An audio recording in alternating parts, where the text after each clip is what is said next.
Good morning, everyone, and welcome to the Leicestershire Safer Communities Strategy Board. I haven't spotted anyone that's particularly new on here, so I wasn't going to spend the time going around and introducing. But is there anybody new on here that haven't been before? No, just to say, I'm standing in for Ellie Lowe, but I am aware of the meeting, and obviously I'm an LCC officer, so I'm not new. Yeah, I was going to say I know you, so I didn't pass you in the new bit.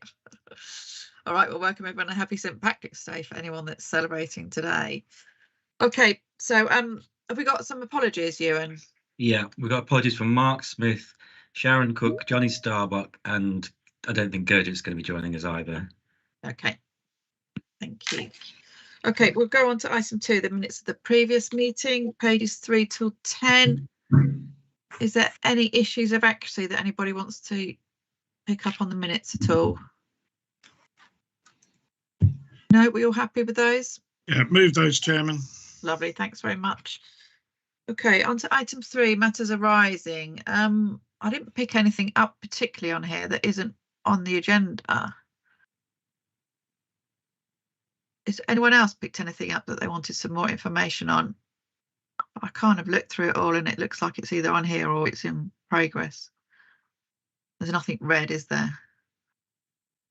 Any other comments from anyone on the matters arising? No, lovely. Okay, so the log. Anything that anyone wants to pick up on the action log from last time? No, okay. Any declarations of interest from anyone on items on the agenda?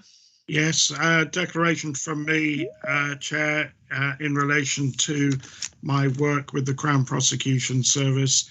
I do prosecute in the Crown Court at Leicester, recently prosecuted in the Youth Court as well. But despite my being employed by the Crown Prosecution Service, any opinions or views that I express in this meeting are entirely my own and do not represent the views of the Crown Prosecution Service. Thanks, Neil. Anybody else got any declarations to do? No. Okay, on to item 6 then, HMP Foss Way update, pages 13 to 16. Raj? Yes, good morning, everybody. I believe, possibly, Chairman, this is our last meeting, actually, in terms of attending. Thank you very much for giving us the space to do so. But we are, you're probably all aware, we are now nearing completion.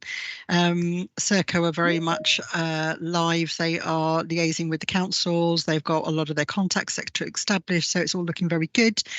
We had a community event, the last one, which is the 3rd event that we held, and that was only because that was down to popular demand from the 2nd one that we held. So we held that on the 2nd of March and we had about 80 local residents attend. You'd be surprised at how many people want to walk around a jail. So that was a really good evening. But what I've actually got for you today is some drone footage, which I hope will work. So if that's okay, what I'd like to do is to share my screen. Yeah, that's fine. Please bear with me. It's quite a large document, but I'm hoping it will work okay. Please let me know when you can see that. Yeah, I can see it. Yeah. Okay, there may be some music which I'll try and mute. Bear with me. You see that, Chairman? Yep, it's playing now, yep. Right, I'm just going to turn the volume down. Can you still hear me if I talk over it? Yeah, we can still hear you. Okay, so there you go. This is down Tigers Road. And as you come up, you see the house blocks to your left, of which we've got 7 on site. Each house block will house 240 men. I know some of you know this already. This is an example of the completed house blocks. A lot of the equipment there, just there in the middle there, is from the servery, which has just been taken out for its final, what we call the sparkle clean. As you can see, the design of these is no galleries. It's very much a case of trying to, as we've always said, is get men used to getting ready to leave. The outside looks quite different now. There's a lot more landscaping that's gone in, tarmacked roads. A lot of the plant is on the roof. And hence all of our issues in terms of planning conditions, try and keep it as low as possible. Multi-use games areas in between the house blocks, those large square patches of tarmac that you see. And that's again to give the prisoners physical exercise. We've got about, I think we've shared the stat before, about 60 kilometres of underground infrastructure going on here. As you can imagine, it's a small town, is what this is, for all intents and purposes. You've got barless windows. This is now an example of the last house block now that is now being fitted out. We build it. Serco will now, as of Monday, be coming into site, and the deliveries will start in terms of soft furnishings, etc., because that's their role and responsibility. But officially, they don't take over the site until we reach practical completion. This building here that we're going into now is the visits. This is where the visitors, children, etc., will come in through this door here, be like security gates at an airport. And this is the visits lounge. I mean, that is an amazing space. And it caters for up to about 50 people, 50 prisoners. And there's about 80 cameras in there just to keep an eye on everybody, see what they're getting up to. And then we come back out, huge car park, and that's the front of that visits entry building. This one here is what we call like the central services hub. It's like a community centre, really. It's got a library in it, it's got health, it's got dental, and all of those sorts of facilities to encourage them to come to the one place. The building on your right is the workshop, where it's caters up to 500 men. And the idea of that is obviously to give them relevant skills and training. The kitchen needs to accommodate obviously food for a lot of men and obviously for staff. All of those trolleys, etc., are all really geared up to obviously feed the men within the house blocks, because they don't actually come to a central canteen to eat. They can eat in the house block, and there's space made available for them within those. So if they want to mix, they can. If they don't want to, they don't have to. So this is the workshop building now. As you can see, it's a huge enterprise. I know that Serco have spoken to a number of employers to look at what industries will be housed here. I know that they've talked to people like Halfords, for example, in terms of repairing bikes as one. There's a couple of charities, etc., involved. So we've yet to find out exactly what will be done in terms of training and equipping the men for release. As we zoom out, you get the extent of the site, and the area we're just going over now is where the 8th house block will be built, that grass area there. So that's the area for the 8th house block. As I say, we don't expect to come back to the board, but what we will do is obviously continue, maybe if Rick's happy to continue to receive any newsletters in terms of where we are, what we're doing, etc., just so you know what's going on. But basically, it's a thank you really from us for all of your support. It's been a fantastic project to be involved in, and obviously we're not going just yet. We'll build another house block and then we'll clear off. But please, you've got our contact details. Any questions, any issues, any engagement you want with Serco, please do let us know and we'll take that forward. Thanks, Rad. That drone footage was fantastic to see the actual size of the site. I think you don't get it, do you, from the ground? So that's fantastic. No. So when are you planning to hand over to Serco, and when is that? Is the prison going to be open before that house block is put on there, or is? Yeah. So it will be. So the first prisoner date is the 29th of May. The logistics now is really about how we interface the new house block with the main build. It's part of the jail, but it cannot stop opening. You're probably aware already that we are down to about 400 prison spaces left on the estate, so we're in a dire place. So the push on actually getting this built as soon as possible is on, really. Okay, and then that will be sort of perimeter fence, etc. That'll be put in to include that extra house block then once it's done. Absolutely, yeah. Brilliant.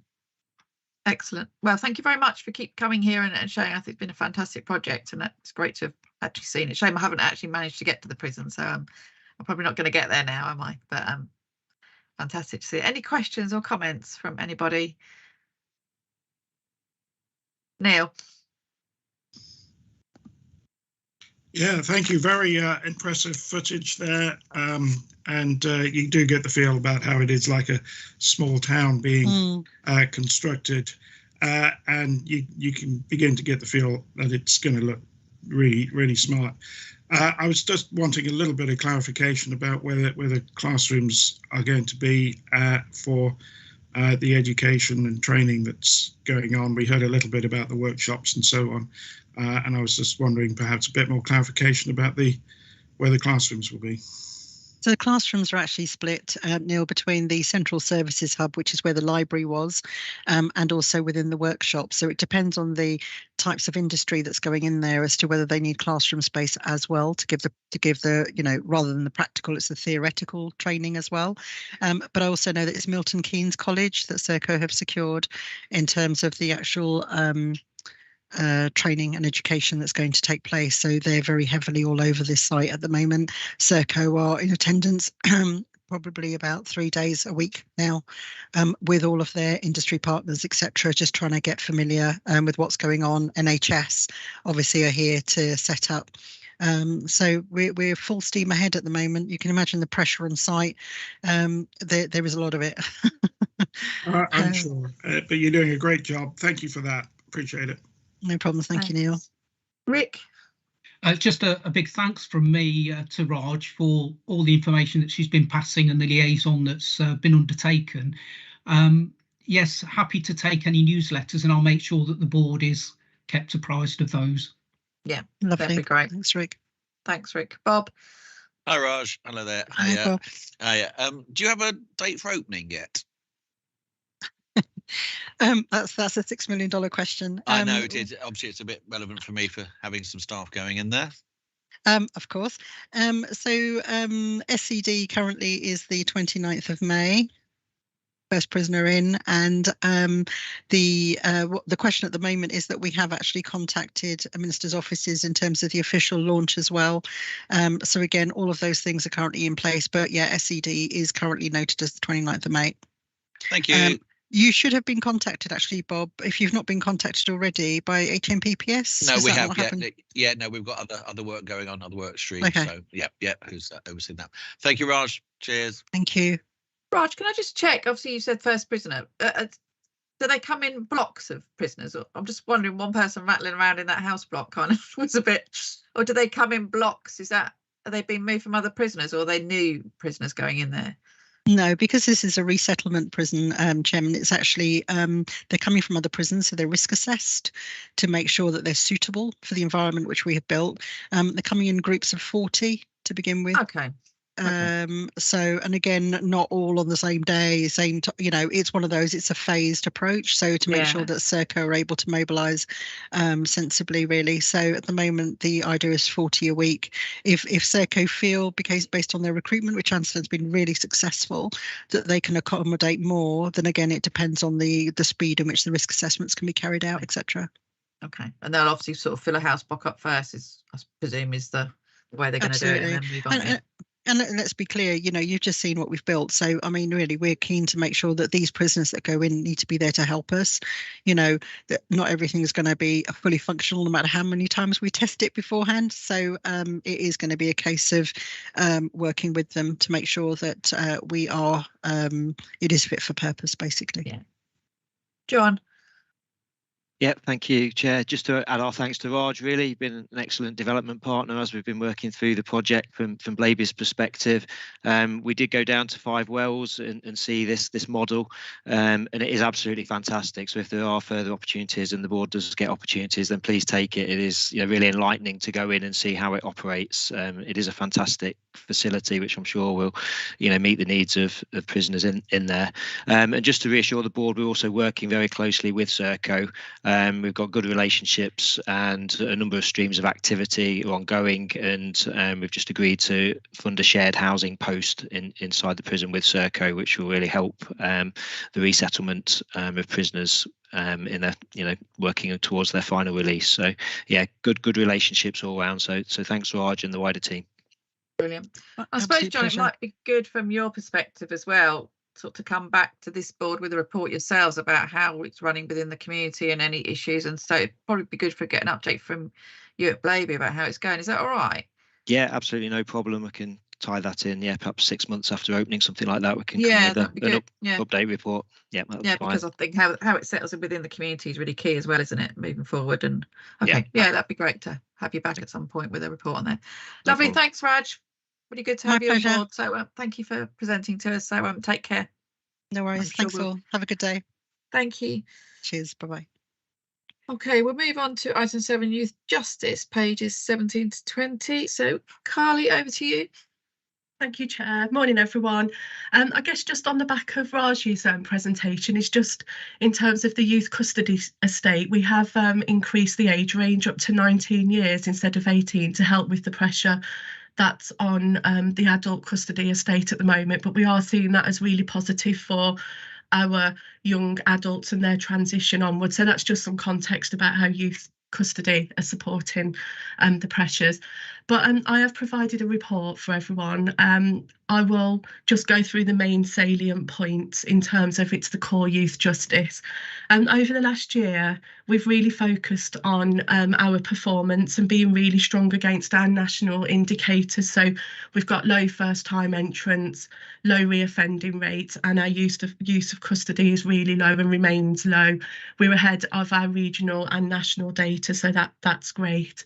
Over the next, well, from the 1st of April, we are having 10 new key performance indicators that are being introduced through the Youth Justice Board, and they're kind of more child level data so that we can understand if there are any issues around children accessing mental health provision, appropriate accommodation, what their education, training and employment looks like, because we've really struggled getting some of our children into, when I say children, I mean anyone up to the age of 18, and we have a lot of 17-year-olds that move into the service and actually have been out of education for a number of years. So the challenge is really there. So we've got some new key performance indicators which we're really welcoming, because I think it will help the Youth Justice Board and the Ministry of Justice and central government really understand what some of those areas are for children to resettle and live positive lives. We've really focused on our child first practice over the last year, and that's really about how you balance seeing under 18s as children, but also as posing risk in the community, and how you get that balance really right. So we focused on supporting children to manage their pro-social identity, looking at positive outcomes, looking at those activities that really engage them. So we've got a lot of our children are involved in gyms that I know our district colleagues support in terms of accessing that. We've got children that are in boxing clubs, and actually just really trying to find that one hook that moves them into something really positive and away from some of those negative influences. And I guess just in terms of all of the main issues that are partnership related, so we're rolling out and doing some work with the Violence Reduction Network and our colleagues at Leicester City Children Youth Justice Service around the serious violence duty, because we are named in our own right as a statutory partner and need a plan for that. So that's something that we're working on at the moment.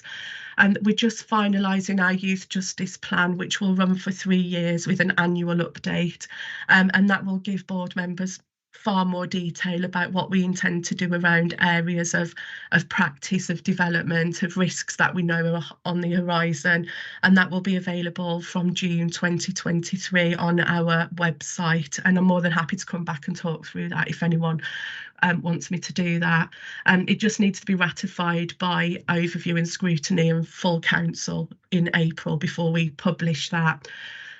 Obviously, we're dealing with issues of child exploitation, and we're seeing a growth of that in the service, and we're working really hard with our colleagues across Leicestershire Police, the Violence Reduction Network, and within our own department, so Children's Social Care, and with districts and boroughs to really identify those children, engage in disruption activity, find activities that will try to pull children out of that. But our cohort of children that are at the top level that seem to go round and round are more caught up in that area, and it's been the predominant focus for us. And we've worked with partners at being parts of commissioning through the Youth Endowment Fund, for example, for projects that look at children that are focused on potentially being excluded from school. And we're working on one at the moment that's looking at that top cohort of those that are posing most risk. So And the final area of work for us is around disproportionality. So that's for those groups of children that are overly represented in youth justice. And so within Leicestershire, Leicester and Rutland, it is Black and Black mixed heritage children and girls. And so as part of the youth justice plan, we have been asked to put a plan, an operational plan in place about how we intend to address those, and we manage that through the board. And we've started to receive data from the police and the Ministry of Justice and Youth Justice Board as well. That will help us really unpick what that cohort looks like and how, as a partnership, we're going to make sure that our children aren't disproportionately affected by factors that are out of their control, really. So their ethnicity, their gender, whether they're looked after children. So that really is something that we feel really passionate about, and we'll be wanting to deliver in partnership, because in youth justice we're almost the end of the chain, aren't we? So we need to look back at what experiences children have had in early education, what their transition looked like into secondary education, whether there's any unmet health needs. So it's a real partnership approach to address those issues of disproportionality. So that's kind of a whistle-stop overview of what I think. I come here yearly, so that's what we're focusing on yearly, for this year. And my recommendation really is that the board notes the content of the report, and I'm happy to take questions, Chair. Thanks, Carly. Just one question from me about county lines. I've seen that the police are doing quite a bit across the county, really, about county lines, and they've done quite a few raids. And so I did speak to my local inspector about, have we had many children sort of with vulnerabilities fall out, and his comment back to me was most of them are actually involved within the county lines of where they've done those. So I'm just wondering, are we having more and more children, sort of, you know, those older age groups coming through from county lines? Are we noticing that yet? Not necessarily in youth justice at the moment, and I think that's because it's coming through the safeguarding hub. So the hub, that's a collaboration down at Wigston Police Station, and they run a daily risk management meeting where they're overseeing every child that comes in there. So what we will want to be doing is making sure that those children aren't ending up in criminal justice. And so there's a lot of work with children that's going on a preventative measure. Some of those children might be on bail and we know about them, but they're not presenting, thankfully, in that core youth justice statutory cohort where they've been criminalised for that. And I think you raise a really good point, really, because we are working with children that are equally victims and perpetrators, and that when I talk about that child first approach, that's just real difficult balance to take. And what we know works is building a real substantial relationship with them. But I guess the challenge is, and what I recognise with our district colleagues, is that still presents itself as high-level antisocial behaviour out in the community. And I guess the perception is we're perhaps not doing enough fast enough, but it's a real difficulty, because if we don't engage those children, we lose them, and then we, you know, that the fight in terms of trying to get them back on board is really difficult. So I think some of this is about us all understanding kind of the part of the jigsaw that we play about unravelling where children are victims and both perpetrators, and kind of the levels and layers of trauma that comes with that. Okay, that's helpful. Thank you. Any more questions for Carly from anybody? Okay, so the recommendation is that the board notes the comments of the report. So thanks very much for coming, Carly. Thanks for the report. Thank you. Okay, on to item 8, so the family hubs, pages 21 to 24. So Rachel, you're presenting this? Yep, thank you very much, Chair. So just to note that we've submitted a report prior to the meeting, and just wanted an opportunity to give people an update on family hubs for Leicestershire. Leicestershire were one of 12 local authorities that were awarded some money from local government to develop and transform existing services to a family hubs agenda. The government have got their ambition that we put families at the heart of all of our communities, and I'm hoping that everybody in the meeting will agree that that's what we aim to achieve. And therefore, we've started some work on family hubs and the development. We're in the process of recruiting 2 engagement workers. We have to have spent our budget by March 2024. So the engagement workers will be very busy. They've got to be out and about in communities, talking to partners, talking to families, getting to know what works for them when it comes to accessing services, particularly at the preventative level, self-help level. We want to know what works for families and what feels right. So So family hubs, it's around improving access to services, it's around real true connection between services that are working in the communities with families, and how we do that is part of our conversations around true joined up working, and it's around sort of that relational approach. So a really good example of that is Leicestershire are using the reducing parental conflict training, and we're working really closely with the police. Some colleagues from the police have been on this training, and we have data that tells us that from a lot of police call outs where they're called out to a domestic abuse incident, they're able to now tell us that 40% of those call outs are not domestic abuse, it's more relationship support that those families are needing advice and guidance with. So we're finding that there's a real change and a real shift in thinking around working in partnership for families. We're training all of our first point of contact colleagues. So we are looking at business support staff that sit in receptions in key buildings to make sure they've got just an awareness of trauma-informed practice, relationship practice, making every contact count. So whether a family is making a phone call to somebody in Leicestershire County Council, whether they're coming into a building, whether they're popping into a library, that we have staff that are equipped with being able to have safe and secure conversations with families. We're going to be using the Children and Family Wellbeing Centres as our family hubs. We're working on a hub and spoke model, and are having conversations with colleagues in libraries with regards to the types of equipment there are in libraries. The offer won't just be a buildings-based offer, there will also be a big digital offer. So we're looking at the current website. There will be some design and some tweaks to the current website to make sure that families can have that self-help level. This is about families 0 to 19, 0 to 25 if there are children with SEND. And we're also looking at a smaller proportion of outreach. So those families that live in areas of rurality, those families that are very isolated with regards to having very little family and friendship networks around them, we'll be offering a smaller proportion of outreach to those families. But the idea is that the majority of this is around self-help and families being equipped to strengthen their relationships in their communities and use what's around them. So the objectives is this whole family approach. It's high quality joined up support for families. We are having conversations with families around Leicestershire, having conversations with partners. We know that we've got a proportion of partners that already use our spaces with regard to the Children and Family Wellbeing Centres, but it's around extending that to the libraries. The number of libraries at the moment hasn't been confirmed. That's a conversation that we're having next week. We're in the process of Leicestershire having its brand. So there's been a requirement nationally that family hubs have a brand. Leicestershire, we're in the design process of that. So my recommendations for the board are to give some consideration about how it might feel relevant for you in the different positions that you hold, how it might feel relevant for you to be either using some of our spaces, delivering services out of some of the spaces, or joining up with communities to feed into the design and the development of our hubs. At the bottom of the report, I have put our email address for family hubs. And that would be something that we'd ask people to consider to email into us if they've got ideas and suggestions. Thank you, Chair.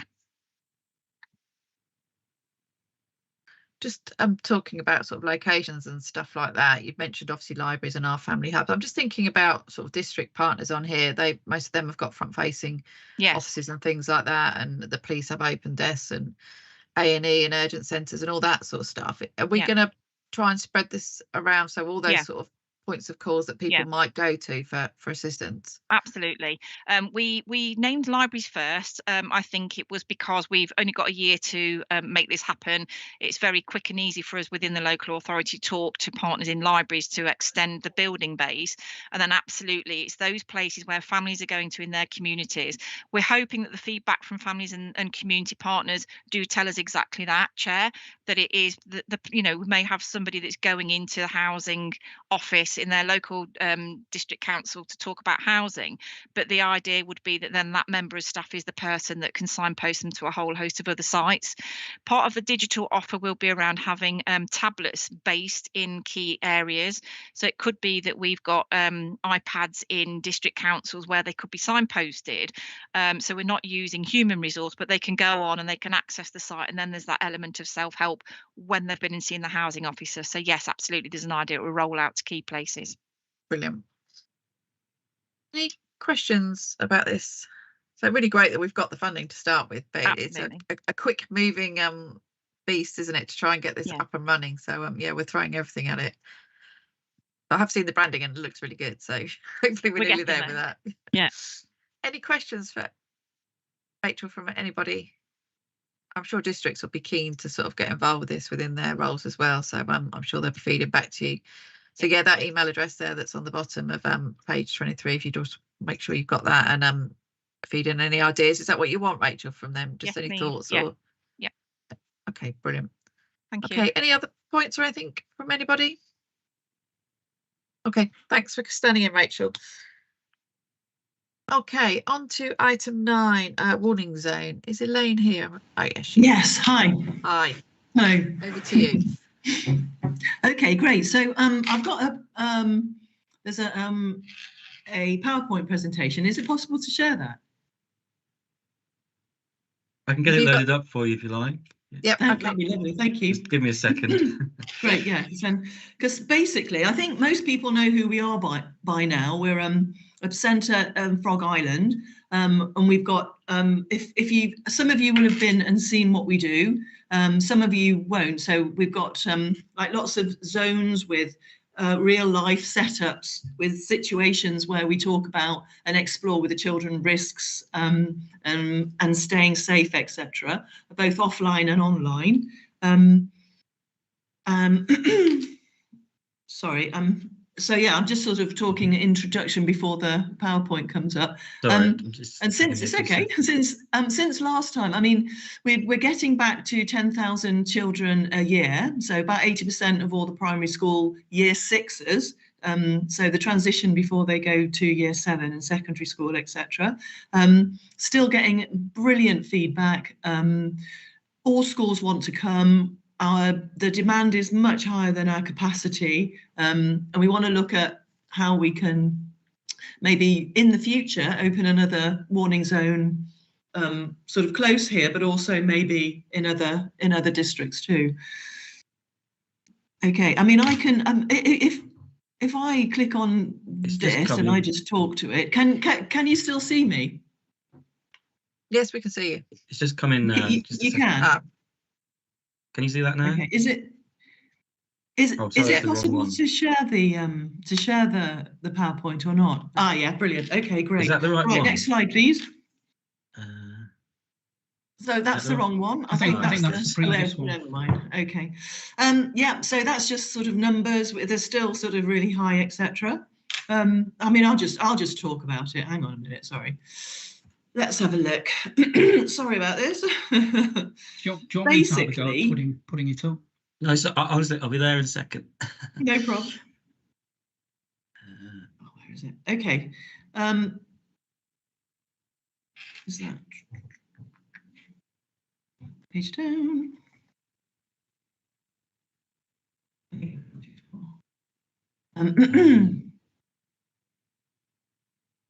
I think basically what we're doing is since last time, since last time and since sort of these connections, we are working more in partnership with people. For example, Lee from Youth Justice, we're going to set up a group of young people coming here to work with our young volunteers to work on messages that that our 10 and 11-year-olds, or what those young people from the Youth Justice Forum, what they would like to have known when they were 10 and 11, looking at our messages and seeing what we can do with the children that we're working with who are 10 and 11 now, which is absolutely brilliant. Also, we're working more. I mean, last year we worked with the County Council on healthy relationships, and we've strengthened our messages on healthy relationships, and we've also produced a video for parents of children who visited Warning Zone, telling them what their child did, but also asking them for that really important stage of the communication, asking them what the children's sort of, issues are, or if they've got any questions about what they saw or talked about at Warning Zone, and also telling the parents about coercive and unhealthy relationships. So that video is only 3 minutes long, and it goes out now to all the the parents of children that have been here, parents and carers. Also now we're working with Joe Hewitt in the Safe Communities for Leicestershire County Council, looking at strengthening our messages on substance abuse. So seeing, sort of upgrading and updating what we're doing there. Also gambling behaviour through gaming, online gaming, and how that's starting with young children. So that kind of behaviour that is sort of replicated in games, how that then that is similar to the gambling behaviour. And then so we're looking at what messages that we can talk to young children of 10 and 11, and then also vaping as well. So we talk about sort of cigarettes, but we can also sort of bring in vaping and actually, we ask them if they think it's safer, etc., and get those key messages in there too.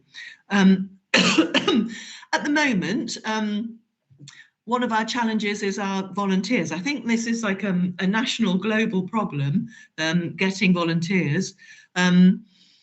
And we're sort of thinking about how we can access volunteers in different ways. So, for example, during lockdown, there'll have been local groups, sort of local WhatsApp chat groups, and seeing if we can find out how to sort of find out the people who are leading those to try and get our messages, because during lockdown, that's how lots of people started volunteering. And if they're interested in that, then maybe they want sort of, more opportunities. And we're sort of finding the traditional ways of recruiting aren't working like they used to. So what we'd like also, a recommendation is that if anybody has their HR department working with people who are coming up to retirement age or retiring, we would love them to come and volunteer at Warning Zone. That would be absolutely perfect. So if there's anything that we can do with any of your HR departments, for the information, it's like, a good retirement is part of that is volunteering. We'd love them to come to Warning Zone.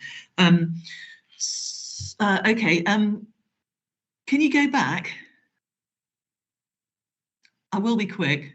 Great, lovely. As I said, the demand for Warning Zone is bigger than capacity. I've talked about that. And also in uncertain times at the moment, I don't know if anybody else has found this, sometimes the team appetite for change can sort of be a bit sort of in a strange place. Our income generation model is mostly donations and grants, therefore sort of high, medium risk. And also the risk to harm for children and young people changing, and we need to stay current and relevant. And that's where you come in as well, always letting us know what's happening, if there's anything new, if there's any way we need to change or amend our messages. Okay, next slide, please.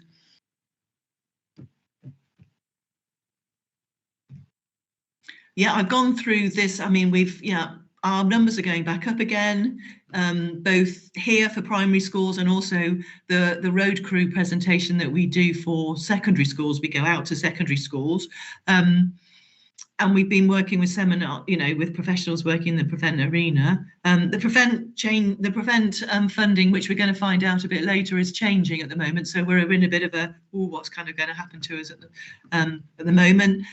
We're fully booked this academic year, already getting fully booked for next academic year. Okay, next slide, please. What we've sort of done since last time, the personal safety zone is all up and running now, and it's had brilliant feedback. I don't know if any of you have seen it, but it's about county lines, resilience to coercion, knife possession, and also about listening to that little voice in your head, etc., etc. So sort of bringing it all into sort of one big circle that kind of works for the 10 and 11-year-olds. Healthy relationships, I mentioned that earlier. Road safety, we've got sort of changes in the highway code, electric vehicles, using phones, etc., while using the roads. Okay, next slide, please. Okay, so future ideas. As I said, we're working with the council on vaping, gambling, updating our substance misuse messages, etc. Also want to look at making our sort of online interaction and engagement messages a bit more sort of interactive, and using a bit more sort of, you know, new technology, but not for the sake of it. So maybe, but not about specific apps, but just really how the brain works when a young person is engaging online, what happens to the brain, why that happens, and then for them to become aware of why they're doing stuff in order to get more likes or more followers, etc. So that just sort of start that kind of learning about, you know, what's really happening to your brain, rather than it just being, you know, the normal thing to happen all the time, which obviously it is, but sort of give them a bit more awareness about why they're making decisions. Because we also want to work with the Leicester University on doing some research on regret. So why children and young people make decisions online that they'll later regret, and seeing if there's a way for them to think about, will I regret this or not, and then make that decision not to do that. So that's it in a nutshell. And as I said, we'd like to sort of think about having another centre, but obviously with the Youth Initiative Fund, we didn't fulfil all those criteria, or they were really interested. So it's sort of getting all the bits and pieces to come together. We've had the Centre for Social Justice come from Westminster, they're interested. Some other people are interested as well, but it's sort of getting all the pieces of the jigsaw together. Okay, great. I don't think there's another slide, is there, Rick? Okay, great. So yeah, really, yeah, a call for information about anything that, you know, how we can update our messages. And if anybody's got anybody that's retiring that would, you know, we'd love them. I mean, this is such a great opportunity. We'd love them to, and also if you've got any staff development programs and you want your staff to come and volunteer twice a month, we'd love that too. Brilliant, thanks, Elaine. Thank you. I don't know if it might be useful. I don't know how many CSP chairs that are here today have actually been to the warning zone for a visit. It might be something we can look into arranging to have a visit to come out and see you. That might be useful for CSP chairs and anyone else that wants to tag along. I don't want to overload you, but no, more the merrier. Okay, let's Chair, I'd love Twitter, please. Yeah, I think it'd be useful. So Ewan, can we have a look, see if we can get a, obviously it needs to be when the schools are actually visiting, isn't it? Or is it better with the children not there? I've been once before when the children were there. I mean, either. Sometimes it's easier because some of us might be guiding. Sometimes it's easier if they're not there, because then I can just, you know, and I can say, imagine you're a 10-year-old and take you through the whole experience. Yeah, okay. Let's get some dates shared out with the board and see if we can get a visit arranged then. Okay, I'll leave that with you and you, Elaine, to sort out. Thank you. Okay, any questions or comments from anybody? Neil. Hi, thanks, Elaine. I visited the warning zone when I was a candidate for Police and Crime Commissioner, but that dates back to 2016 now, so I'd love to go again, have another look at it. I was really impressed when I went round, and also had a good discussion about funding issues there, and I appreciate what you said about the risks involved. It might help just to remind us where your funding is coming from, and what certainly in the short term that is looking like. And I appreciate where warning zone is, excuse me, and I just wondered if that in itself inhibits the rural primary schools from coming along, and what sort of take up do you get from the outer reaches of Leicestershire or even Rutland? Okay, well, I'll answer your last question first. Nothing inhibits schools coming. As I said, the demand's far higher than our capacity. We have to sort of, you know, it's first come, first serve, but we do put out the call first to the city schools and the schools with, you know, with your sort of most of sort of the issues that we can sort of address. And yeah, I mean, it's we get bookings from all counties, yeah, and also wider than Leicestershire as well. So yeah, so we have a higher percentage. I think about sort of it's getting like 63% county, 36 city. What I wanted to do was increase city, and that has increased over the last 3 or 4 years. But yeah, so it's all coverage is absolutely brilliant. The only way we could have more is if we had another centre. Yeah, but then sort of funding, we get some contributions from schools. We are a charity, and and it costs about 40. It costs about 40. You know, with the rising and costs, etc. £40 per pupil. We asked for a contribution from the schools of £12 per pupil. They're absolutely fine with that. And if there is a school with a problem, then we'll work with them on raising those funds. We get funding from the Office and Police Crime Commissioner. We're still not sure if we're getting it for this financial year, so it's sort of a bit. And we get some from corporates, trusts and foundations, the Rank Foundation, Randall Foundation, Garfield Weston, lots of smaller trusts and foundations. So it's a full-time job, another full-time job, getting that income in as well. So yeah, any trusts and foundations. We can't get the lottery because we're not open during the holidays, and that we do, and because we do stuff at, you know, in term time. I've tried all different ways, but yeah. Anyway. So yeah. Anyway, that's fine. Yeah, and I see that we have our Deputy Police and Crime Commissioner on the call. So Rani, no doubt you've just heard what Elaine has said, and have a conversation with Rupert and make sure we get that funding sorted for the warning zone. Oh yeah, Rani came. She was absolutely brilliant. Yeah. Hello, Elaine. Yeah, I was just going to say I did visit the warning zone. I found it very interesting, and you're doing great stuff. And yes, I have been listening today as well, Elaine. Take note. Thank you. Thank you.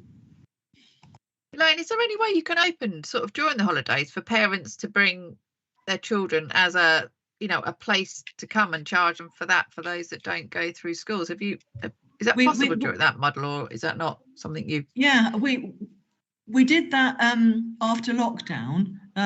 We had a few days open for parents to bring their children. It was a completely different kettle of fish. Sort of, instead of dealing with the schools, dealing with the pets, sort of each parent of each. So I mean, yeah, we could do that, but that would be a different project. And because at the moment, the way we're set up, most staff are only term time. So I could start, I could get a business plan and sort of do it that way. Yeah. Okay. Probably worth something, a place to visit kind of thing for even people out of the area and stuff like that, to try and boost your income and stuff like that. And that might open you up for absolutely more funding opportunities as well. So it might be interesting for and the new centre as well. This sort of my dream, this new centre, it would be open all the time, and we do different things depending on what's happening at the time. So we could do really good interactive workshops, but sort of hands-on stuff as well, and then have more reflective time, and then also we could have it open for corporates to do stuff, so to do like team building stuff, and they can sort of corporates for people with children to look at how the internet works and how the brain works, etc., when their children are engaging and things like that. That's for parents and carers as well, isn't it? I think is really important to get them engaged as well, to influence the children as well. So okay, any more questions for Elaine from members? Can I just add? I think going back to what you just said, Chair, that there is a lot of interest for youngsters to find something sort of different and new that piques their interest. So it's worth thinking about. Thank you. Yeah, absolutely. Yeah, keeping current and relevant all the time, and using the different ways of interaction, not for the sake of it, but because it. Yeah, absolutely. Brilliant. Okay. Thanks for coming along, Elaine. I'm sure we'll see you again soon at the board. So if we can get a visit organised, that'd be fab. Thanks. Okay. Thank you very much. Okay, on to item 10, serious violence duty. Over to you, Grace. Good morning, everybody. I feel like I've been talking about the serious violence duty for quite some time now, but it has arrived. I guess that's the new news, is that it is actually finally here. Hopefully people can see the presentation up on screen. You've got this in your packs, and of course I'm always willing to come out to different meetings and organisations to provide other briefings.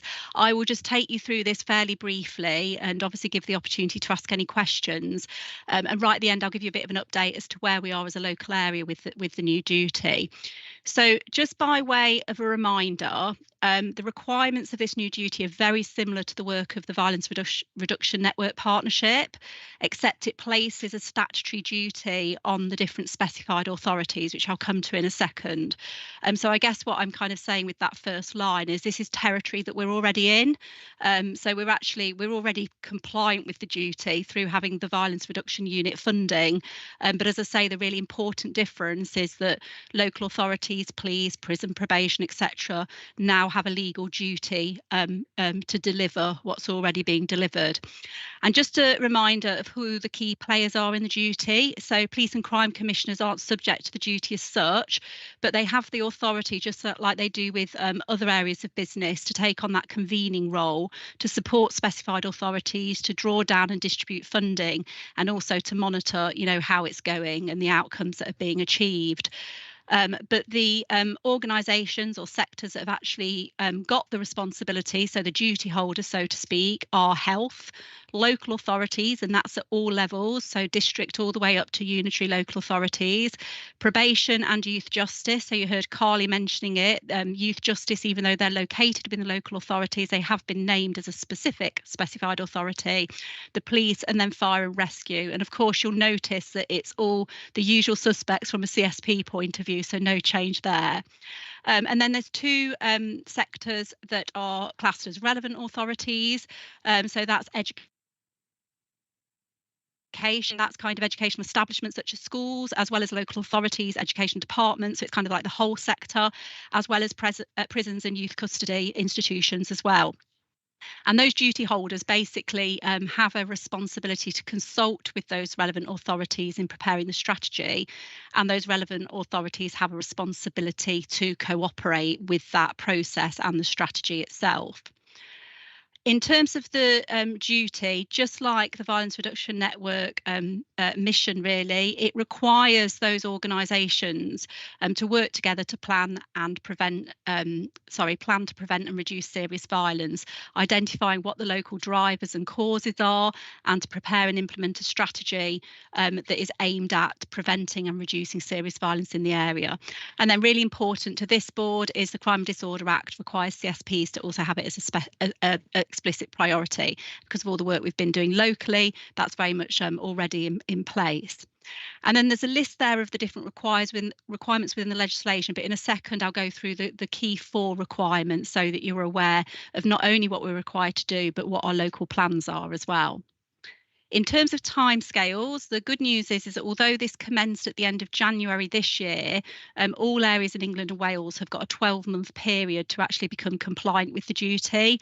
So it's not a big bang, it's kind of a journey really over the next 9 months or so, where we're expected to demonstrate that we're fully compliant.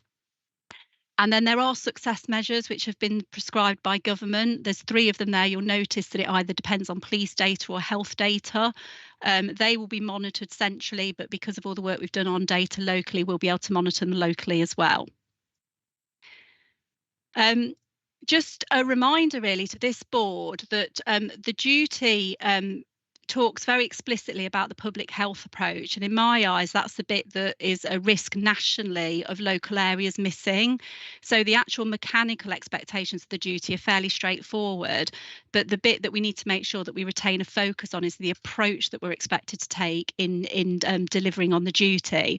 And I'm not going to go in that in any depth. We are going to have new briefings through the rest of spring and summer around the public health approach and the duty, like webinars which anyone can book onto, where we'll explain the public health approach a bit more, but it will be very familiar to most people, if not all people on this board, because it's something that the VRN has been driving forward for the last 3 years or so. But it is a really important kind of data-driven, evidence-based approach, really big on involving communities and making sure that we're identifying preventative action as well as the kind of the reduction type action that's needed to reduce serious violence. And then, as I mentioned, there's 4 main requirements in the duty where we have to come together to agree things and to produce things, basically. One is that we must define what we mean by serious violence. There is an expectation that we include the type of serious violence that's in the government serious violence strategy. That's very much the focus of the VRN at the moment. So that's public place serious violence with or without weapons. And in our area, we have a priority on young people because it does disproportionately affect them, so the data tells us. But there is some flexibility with that, so people know that the legislation was amended right towards the end to include domestic abuse and sexual violence. So as a local area in that little speech bubble, you'll see that we've agreed as a partnership that we will include serious violence in public places, but domestic abuse related serious violence and sexual violence will also be included. And that was a kind of a real consensus around that, and something that we've all talked about for quite some time, that makes sense. So the VRN scope will change in line with that, basically, although we will continue to have a priority focus on violence affecting young people. But of course, all of that violence does. And then we're also expected to define the local area.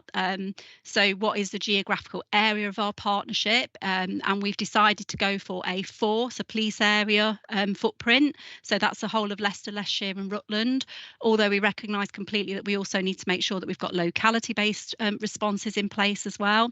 We also have to say what is our local partnership model that we'll discharge the duty formally through.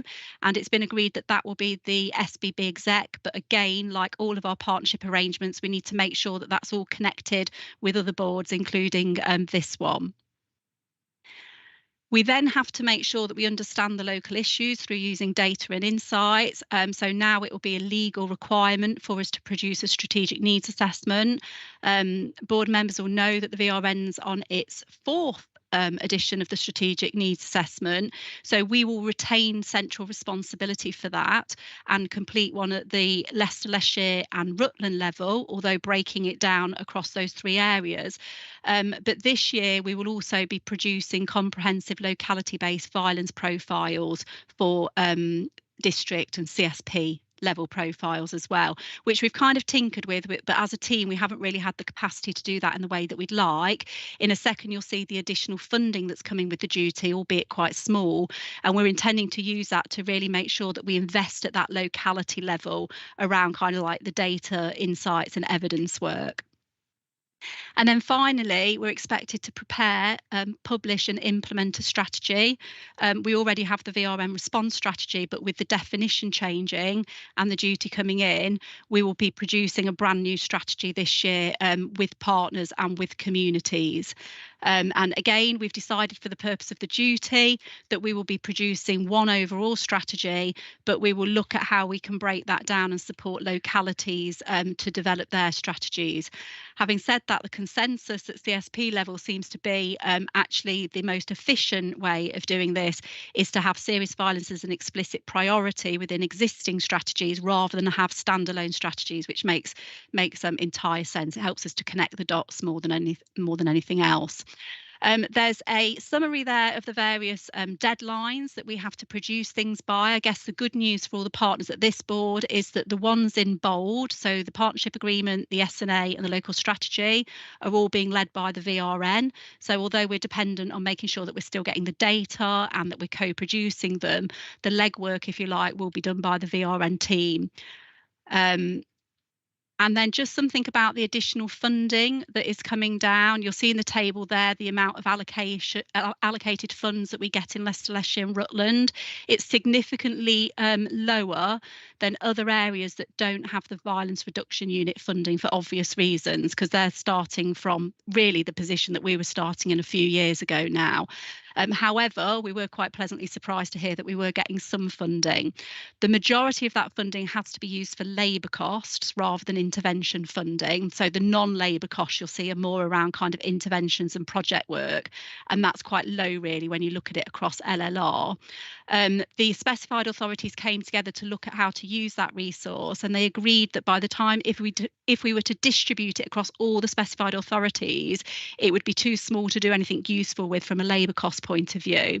So it was agreed that the OPCC would draw down that funding on behalf of specified authorities and use it to fund some additional posts which would specifically work across the partnership, and I'll go through the roles in a second, and pay particular attention to supporting CSPs and locality-based responses, and recognising that the VRN kind of takes that leadership at the system level, the LLR level.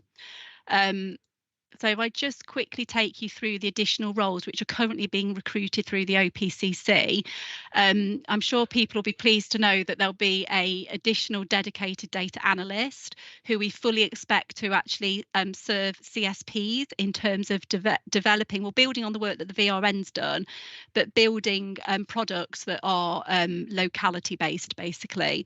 They will also have capacity to be able to come to meetings to help with interpretation as well, so that we know, don't we, that we can get the data, but then lots of us can be scratching our heads around what does it actually tell us. And I've certainly benefited from having a in-house analyst, and we very much want to make sure that CSP meetings also benefit from that expertise as well.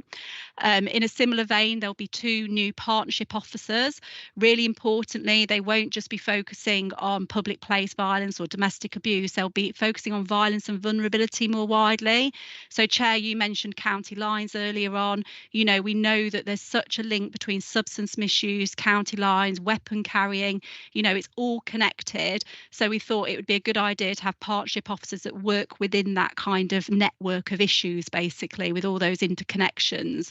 And then finally, spending some of it on board officer support, because the SBB partnership in particular, but all the boards around it, we're getting more and more work, more and more duties that we're having to focus on. And we just feel that whilst we've got this short-term funding, it would be useful to have some extra capacity there.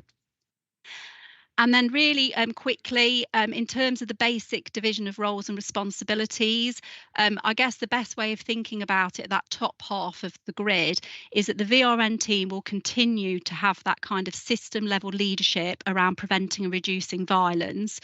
However, with this additional funding, we're going to be working more closely with the OPCC and making sure that we're now moving much more into kind of locality-based responses and that kind of granular detail. You know, at the end of the day, the people that are affected by violence live in your communities, you know, so we very much need to make sure that the resourcing finds its way to there. And then I've just said, you know, in terms of the specified and relevant authorities and CSPs, it's really about that collaboration and kind of continuing to stay close to this, because although we can do a lot of the legwork, we very much need to be co-producing it with yourselves. The proposed local timeline, the one thing to highlight about this is that because we're coming from a place of strength, we're intending on producing the area-wide S&A by July, which is about 6 months earlier than what we'd normally do. And then the same with the strategy, about 6 months, about 5 months earlier than we would have done.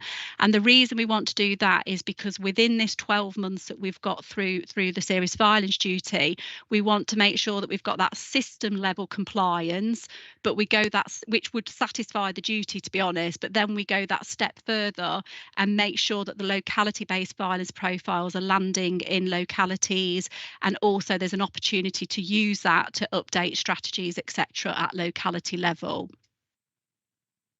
And then in terms of next steps and local support, there's an update there as to what's been going on. But just to give you a more recent update, we've just finished an independent national readiness assessment through the Home Office. They commissioned a body called Crest Advisory to do it. We're expecting the outcome of that on Monday. That all areas are participating in that. The idea being is it gives the government an idea of how ready each local area is for the duty. So we will get our score, I think it's out of 10. We will get our score on Monday, I believe, and based on the feedback so far, we're expecting to be right up there. So I'm sure there'll be, well, I know that there's still little things that we need to do.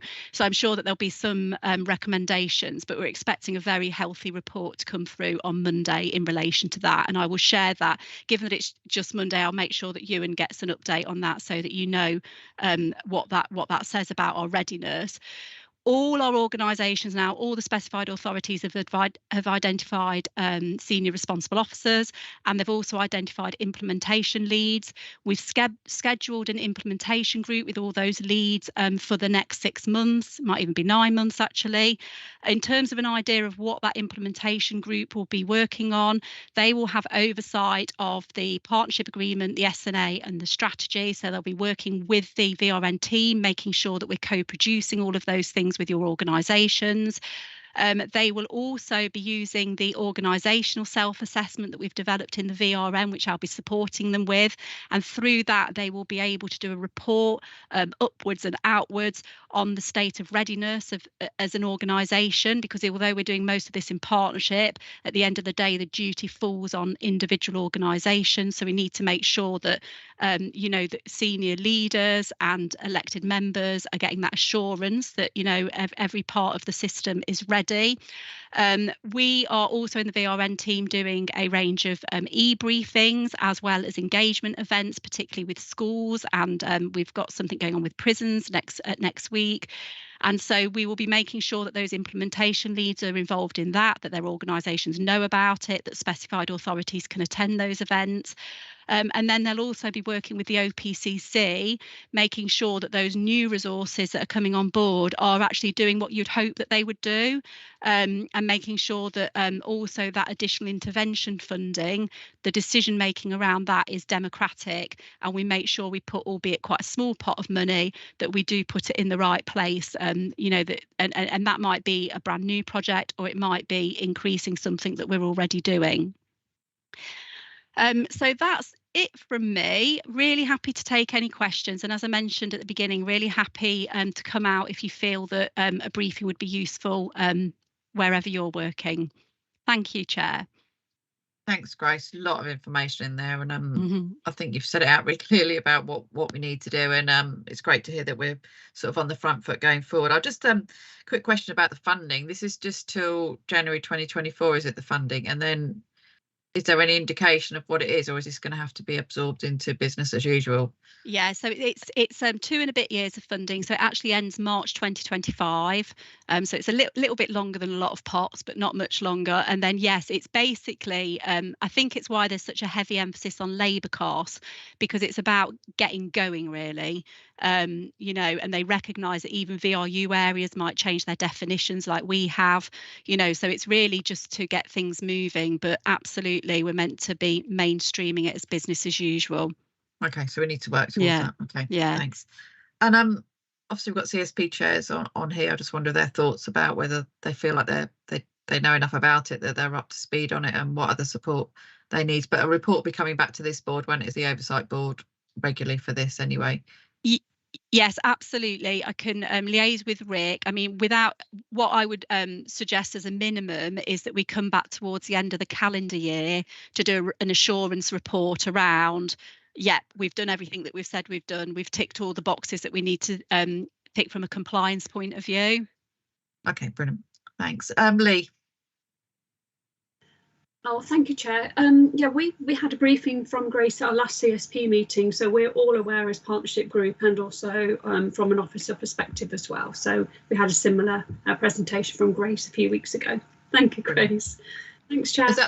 Is that across all the CSPs? Have they all sort of took advantage of that, Grace? Have you been around all of them, or? Haven't got around all of them yet, but all the CSPs are linked into the implementation group, so no doubt we will. I mean, I guess what's quite good about this particular duty is that 12-month period, and I'm not, you know, from my point of view, I'm not concerned about any part of the partnership with this at all. We've got really good engagement through the VRM work.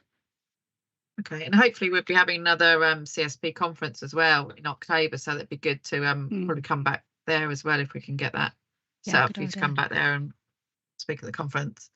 Okay, that's brilliant. Any more questions for Grace on this?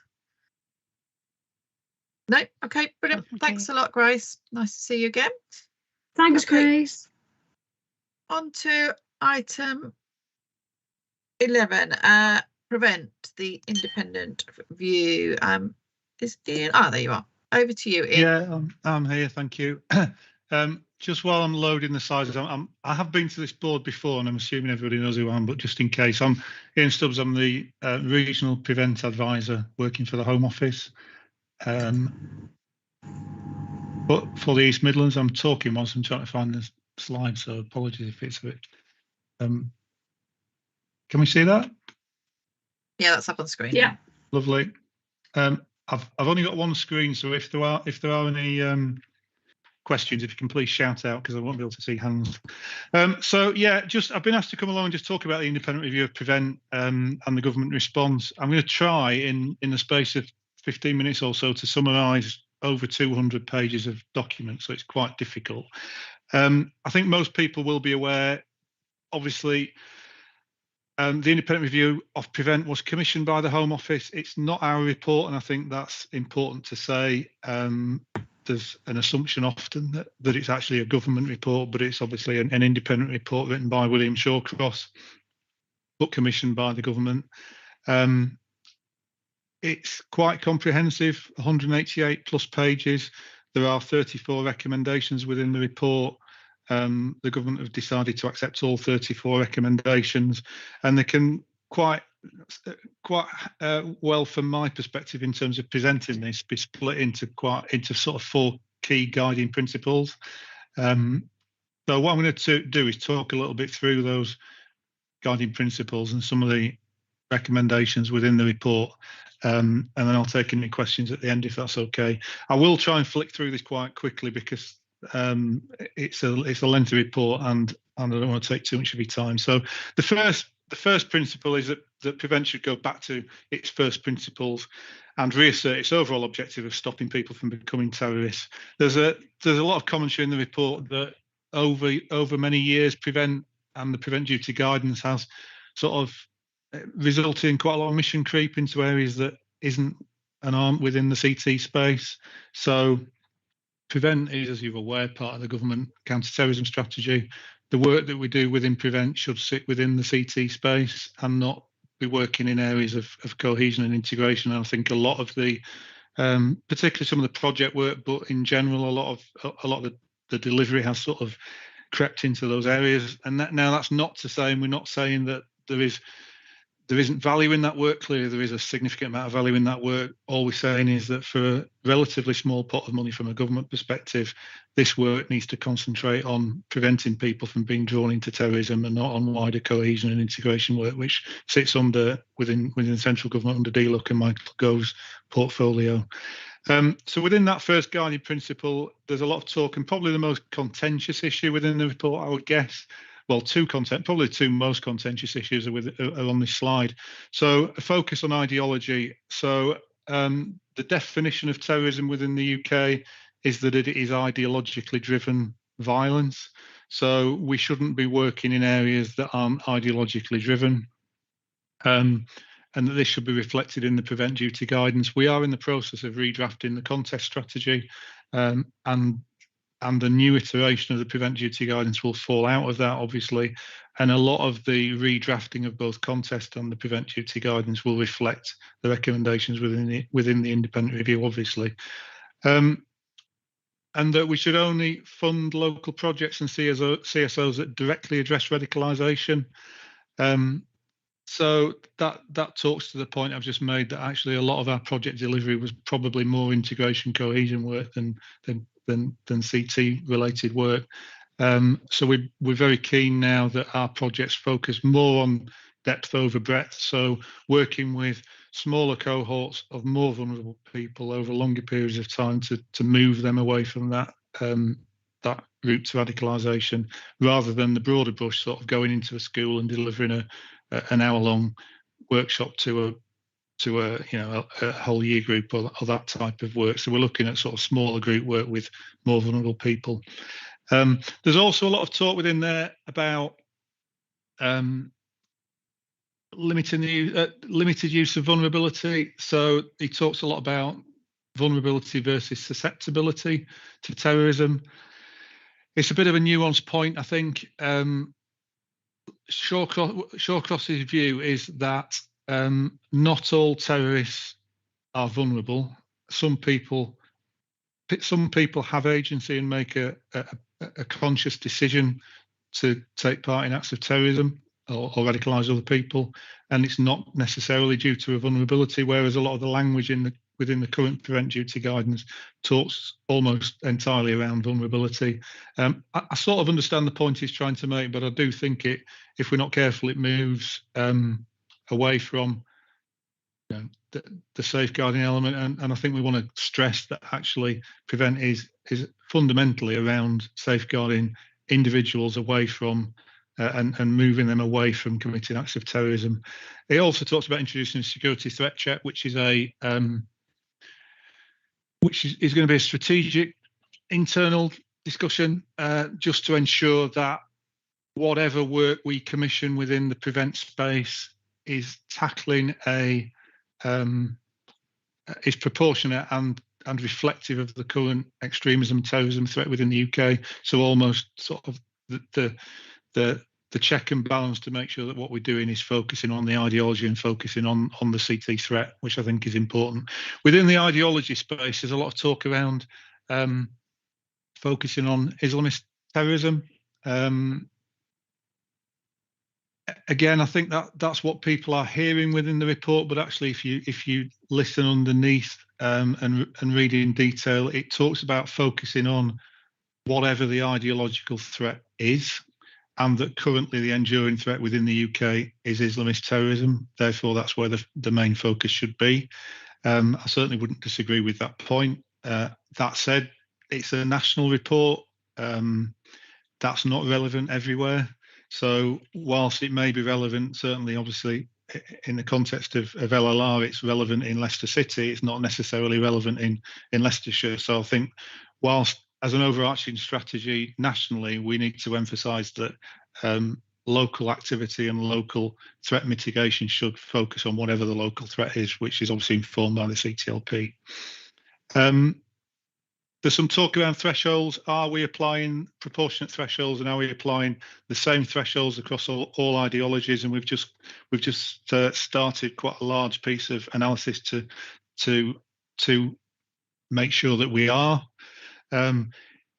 It's quite a difficult thing to do because it's a very, very complex space. But in essence, what Shawcross is saying is that, in very simplistic terms, if we have 100 referrals in the extreme right wing space and we have 100 referrals in the Islamist space, we should have 50 of each in channel if that were to be the proportionate response. That the same threshold should be applied across all ideologies, and Shawcross is suggesting that it's not necessarily, and that's obviously a piece of work that we're now looking at to make sure. Talks about providing support and training for people on Prevent Advisory Board, which are community reference type groups. There is one in the city in Leicester. I wouldn't suggest that Leicestershire needs, from a proportionality point of view, to have a Prevent Advisory Board. What a lot of areas that are unfunded do is tag it onto community safety, more broad community safety, community reference group type activity as an agenda item from time to time. I think that would be perfectly proportionate for Leicestershire. There's some talk around referrals, ensuring that there is a genuine CT risk within referrals, and providing some training and guidance and professionalisation, which I think is touched on one of the latter slides. And then there is also a lot of talk around disruptions. So this is talking really to the non-violent extremism space, so the counter-extremism work, which falls, if we're not careful, falls down the gap between the work of the Home Office and the work of DLUC. So we had, I think back in 2015-16, a counter-extremism strategy. There was a definition. We've obviously got the Commission for Counter-Extremism. I think Shawcross makes a lot of commentary that actually local partnerships should be working to minimise the harm and influence of extremist organisations within communities, and I would certainly agree with that, having previously been a counter-extremism coordinator. I think it's quite difficult to do sometimes, and it's a piece of work that we're looking at a regional level. But to start that, we've identified 8 organisations at a national government level that we would consider, whilst not prescribed terrorist organisations, to be both harmful and influential on local communities, and therefore they're the organisations that we should potentially be looking at disrupting their influence. The second guiding principle is that is all around training and expertise, really. So better understanding within the network of extremist ideology and radicalisation. I don't think anybody would disagree with that. It's something that we're working on. We are working internally on developing a suite of training resources beyond just around how to make a referral and the prevent duty, but helping to upskill the network and practitioners on understanding different ideological drivers of terrorism. We've got a 2-day training event for starting with prevent practitioners, so coordinators, PEOs, prevent staff in local authorities at the Space Centre next week or the week after. And certainly from a Leicestershire point of view, I think Anita's coming along to that session, so that's a good start. And then there's quite a lot of commentary within the report in general around universities hosting extremist speakers. I know this is problematic. I've had a number of discussions with colleagues from universities because there's obviously on one hand the freedom of speech duty that higher education establishments have, and balancing that with the prevent duty is sometimes quite difficult. I think the point Lord Shawcross makes is that they should provide a balanced debate. If you're going to host or invite a speaker with controversial views, then there should be somebody within that debate providing the counterbalance to that argument. And I'm not sure that always happens, but I think that's been an ongoing discussion for a very long time. There's also a lot of commentary that the local CSOs that we do fund to deliver prevent activity, there are some accusations that some of those individuals in the past or organisations in the past have aligned themselves with extremist organisations or speakers, and that we shouldn't do that. And clearly, that's perfectly right and proper that we shouldn't support organisations that align themselves to extremists. I think it's certainly never fund or work the consult with is a little bit more problematic sometimes, because often local organisations and people within local communities need to speak to individuals in that space in order to challenge their views and narratives and understanding. So I think it's not necessarily as straightforward as the report sometimes makes out, but in terms of the point itself, we obviously take that and we'll do that. And to that end, we are now doing our own due diligence checks on any organisation that we support nationally. Then there's quite a bit around sort of dotted through the report actually around the use of language, the use of the term Islamist and extreme right wing, some of the challenges that come back around the use of the term Islamist. It's difficult to comment. I'm just telling you what's in the report. I think it also raises questions around the use of the term Sikh extremism and Hindu for extremism, and it's a whole nuanced argument about the use of terminology. What our directors agreed, and certainly CT Police in the East Midlands have agreed, is we will use language which sits better with local communities. So we're going to use the term locally, ISIS and Al-Qaeda inspired terrorism, rather than the term Islamist. Although obviously at a national level, Islamist is the agreed and recognised term, and that's what's going to continue to be so. There's also some stuff around blasphemy and anti-Semitism, and we're going to start some work to look at what that looks like as drivers of radicalisation and terrorist behaviour. I think you could also include within there, it's not in the report, but it's certainly some work we're doing around misogyny as a driver of extremism. You know, we've all seen the influence of Andrew Tate.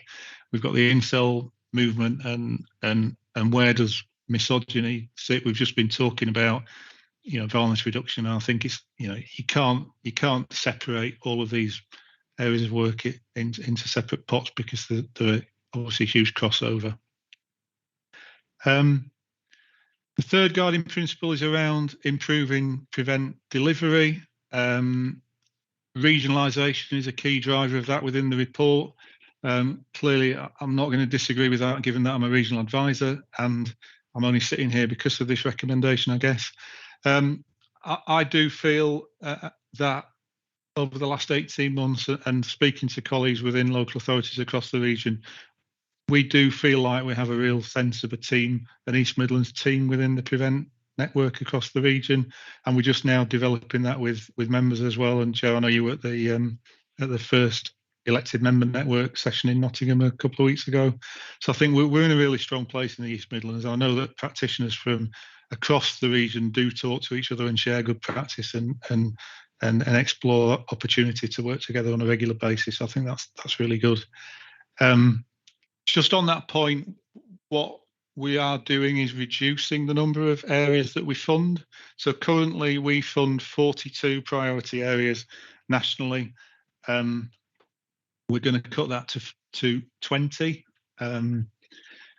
Leicester will continue to be within that top 20. It's always sat well within that top 20 risk areas and will continue to do so, no doubt. So we will continue to fund Prevent in Leicester City. What we are doing is encouraging the areas that we fund to broaden their reach and support into the broader local area. So there's a drive from me, certainly, for the team in the city to support the county more, which I think it's got to be a good thing. I'm not going to talk about Scotland because it's obviously not relevant. We've already spoken around due diligence for intervention providers, for project providers, sorry. The same thing applies to intervention providers, who are the people that we fund to provide ideological intervention through channel. So improving and strengthening the due diligence process around identifying and supporting those and recruiting those intervention providers. And we're also, as part of the refresh of the Prevent Duty guidance, looking to extend the scope of the Prevent Duty. William Shawcross talks about border force, immigration, and the DWP as being potential considerations. I think there's also work going on around the military and whether the military should potentially be included in the new iteration, but I'm not sure where that will go. But certainly we're looking at the recommendation and have accepted the view that we should extend the Prevent Duty responsibility beyond the current cohort of specified authorities. And final two slides around that improving delivery.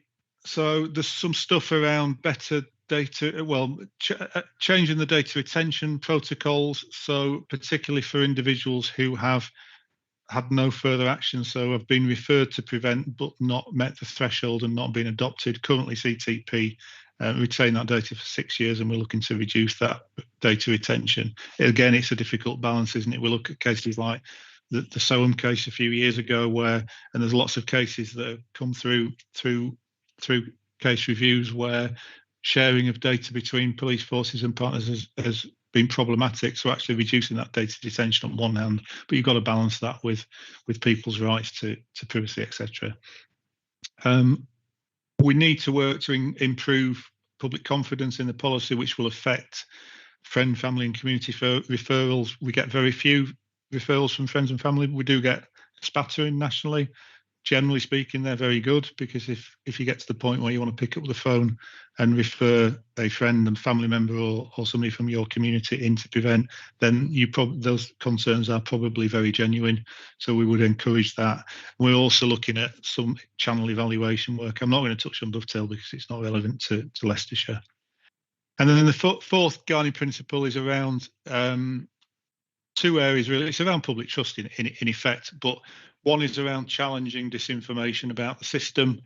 So William Shawcross talks that we should more robustly counter misinformation and counter the anti-Prevent lobby. So we're setting up a disinformation and misinformation comms team within the Home Office that will do that, to challenge some of the misinformation that's out there.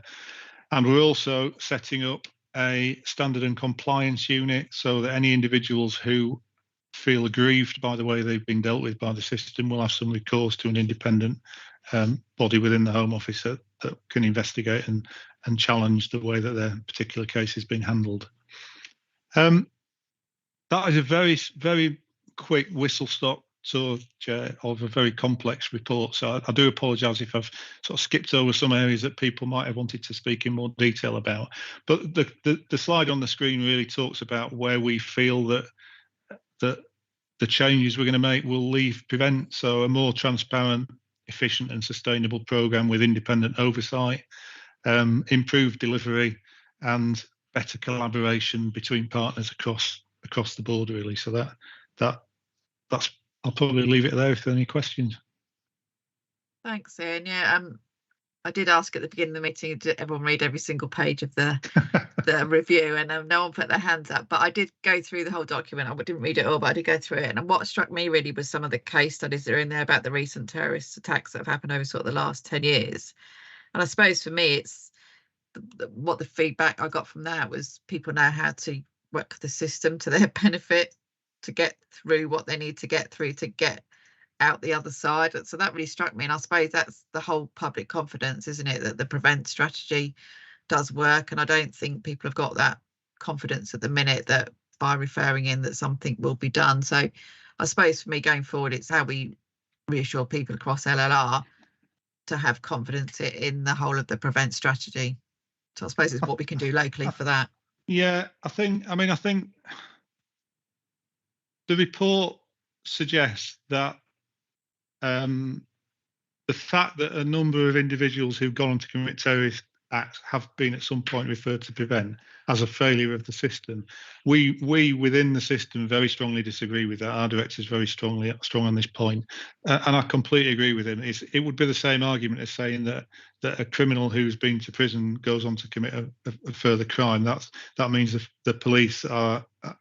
The policing system doesn't work and the criminal justice system doesn't work. It's the point of our agency, isn't it? People are either radicalised, vulnerable, or will continue whatever we do to commit offences. I think we need to look at the other side of the argument, that actually the number of serious terrorist incidents that have been prevented by both Prevent and the wider CT system, and just picking on the fact that certain individuals who've been in Prevent have then gone on to commit a terrorist offence doesn't mean that the system's failed. I would be more concerned if we didn't know about those people.